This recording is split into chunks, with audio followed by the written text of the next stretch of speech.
Merci pour la question. Vraiment, vous nous surprenez, mais c'est pas une surprise parce que nous sommes ces politiciens devraient quand même être prêts à répondre à toutes les questions, surtout les questions d'actualité dans notre beau grand pays de la RDC. Ici, nous sommes dans les terrains de football, c'est dans notre planning, les mensuels pour les activités d'activité, ainsi que l'implantation de notre partie, ainsi que de notre district de Congo, donc je suis interpréteur. On a dit, je me permets de vous répondre pas pour engager les partis, mais ça doit être quand même une réflexion personnelle. Je peux aussi engager parti, mais dans les cas, dans les contextes auxquels j'engage un parti, ça vient de manière cette intervention. Et je veux souligner d'abord quelque chose. Vous savez qu'au Congo, il y a un plus c'est compliqué, hein. Les projets sont entourés de gens qui ne sont pas francs vis-à-vis de lui. Vous avez juste compris. Il y a des gens qui ne savent même pas qualifier les menus de demain. Il y a des gens qui ne savent même pas citer le menu de Congo en tant qu'adversaire. Il y a même des ministres, des sénateurs, des autorités congolais, je pèse le mot, juste aujourd'hui, qui n'ont jamais cité une fois les gens des adversaires et qu'elles veulent ainsi que ton pays d'Europe. Aujourd'hui, je vais vous dire une chose. Il y a de ces Congolais qui croient envoyer des grandes chances parce qu'ils sont nés, ils ont grandi dans des familles, il y avait la stabilité et en termes de climat social. Et que je ne peux pas comparer avec notre président actuel parce que ils ont eu des moments très difficiles dans leur famille, hein. Il y a des mouvements de fuite pendant que notre ancien président veut tout fouetter en son achat. C'est membre de défunt président qui pourchassait son peuple parce que était le président Farisha. Vous voyez les contextes auxquels il a étudié.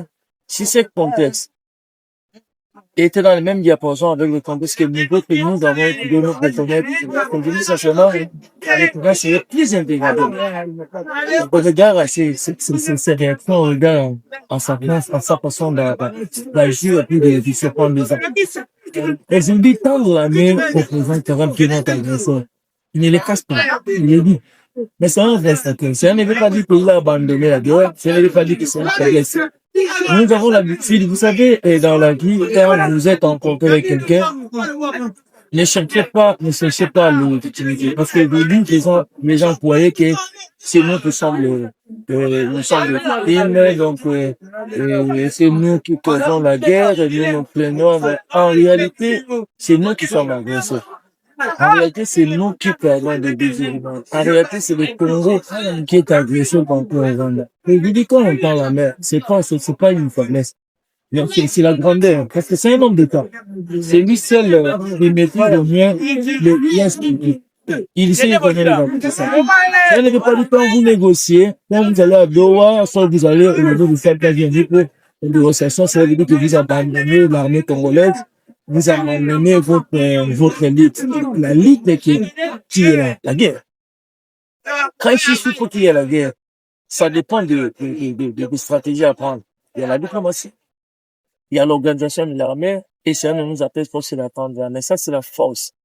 C'est une force, c'est la grandeur d'un homme d'État, d'un homme politique. Mais je vous dis une chose, c'est que c'est pas la RDC qui est humiliée, c'est par contre, les gens qui semblaient ignorer les vrais agressés, les gens qui semblaient quand même comprendre que non, c'est les Rwandais qui nous agressent, ils ont compris. Quand vous êtes en face des gens qui ignorent les circonstances, les réalités de la guerre, c'était une occasion vraiment, c'était une occasion très avantageuse pour les président de démontrer au monde que nous voulons la paix. C'est ça, la paix. Il a démontré devant tout le monde, le président Kagame n'a pas des avis qui ne veut pas la paix. Il veut que les minéraux du Congo, il veut que la boisson, il veut que les pillage, il veut que les massacres au Congo. Moi, pour moi, c'est une bonne manière d'agir et de dire aux gens qui voyaient, force. C'est une force, c'est la grandeur d'un homme d'État, d'un homme politique. Mais je vous dis une chose, c'est que c'est pas la RDC qui est humiliée, c'est par contre, les gens qui semblent ignorer les vrais agressés, les gens qui semblaient quand même comprendre que non, c'est les Rwandais qui nous agressent, ils ont compris.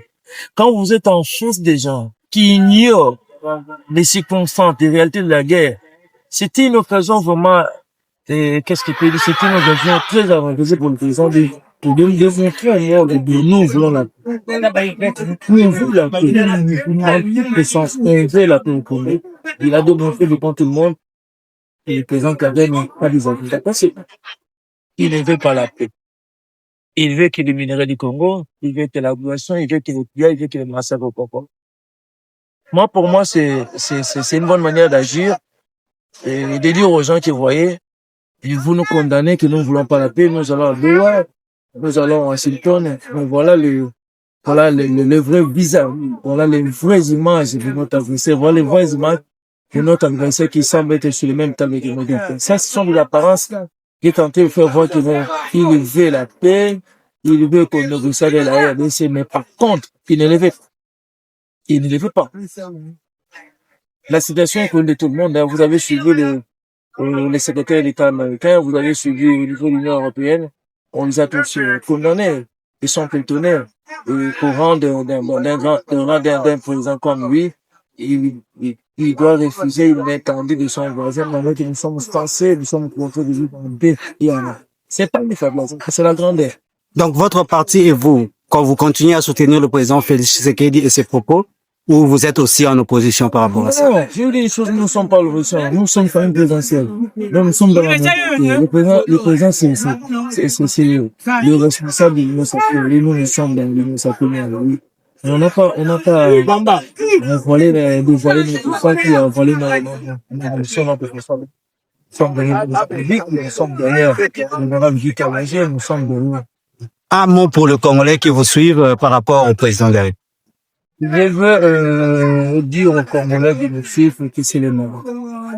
C'est le moment de démontrer notre face. C'est le moment de s'aligner derrière les chefs de l'État. C'est vraiment le moment de se dire que nous sommes patriotes. C'est le moment de construire le pouvoir. C'est le moment de nous débattre. C'est le moment de soutenir la nouvelle. C'est le moment de soutenir les institutions du Congo. C'est le moment d'être patriote. C'est le moment d'être un vrai Congolais. Qui se lève le matin, qui a des ambitions et des ambitions payées, qui se lève le matin, qui a des initiatives, qui se lève le matin, qui a des idées pour la construction, pour comment bâtir notre pays. Et pourquoi ces genres d'activités chaque week-end? Quel est le but?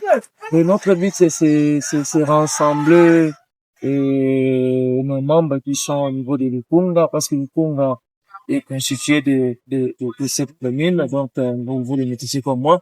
Donc, c'est dans le cadre des implantations, nous avons jugé bon de nous mettre chaque mois, chaque samedi pour le football pour essayer de nous échanger tout autour d'idéologie, tout autour des besoins de notre besoin du quartier, et tout autour de notre société, que les gens viennent nourrir. Donc, soit vous, et soit vous êtes gagnants. Nous avons opté, c'est les gagnants, c'est les mener ensemble avec les gens, c'est les vivre en harmonie, c'est les conjuguer ensemble. C'est ainsi, nous lançons un appel solennel à tous ceux qui ont hésité encore, éviter à adhérer à notre parti, parce que nous avons une montre,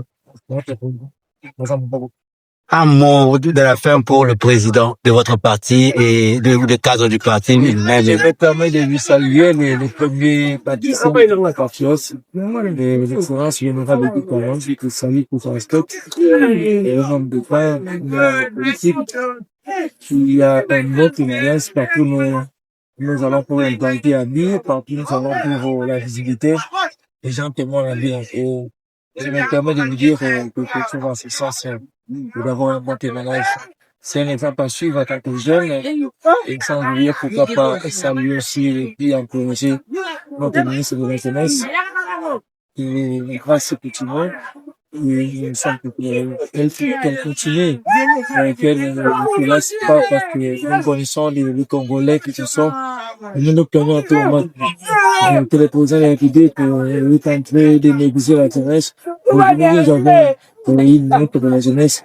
Vous savez quelles sont les relations des gens. On se pose la question de savoir qui veut le là. Qu'est-ce que nous voulons? Nous avons une jeune qui me permet de le dire, qui est le ministre de la Jeunesse, mais les gens, c'est que nous voulons qu'on mette d'abord quel âge. C'est pas qu'il faut que j'essaie de même descendre avec l'âge de la rue de 33 à 30 ans. Monsieur Foussette, merci beaucoup. Je salue tout le cadre, ainsi que le cadre, pour le monde. Puis, il ne va pas essayer de nous tout, Merci beaucoup. Je vous laisse continuer avec votre ambiance avec les jeunes, comme vous en avez l'habitude. Merci. C'est le gars. Inch'Allah, à la prochaine.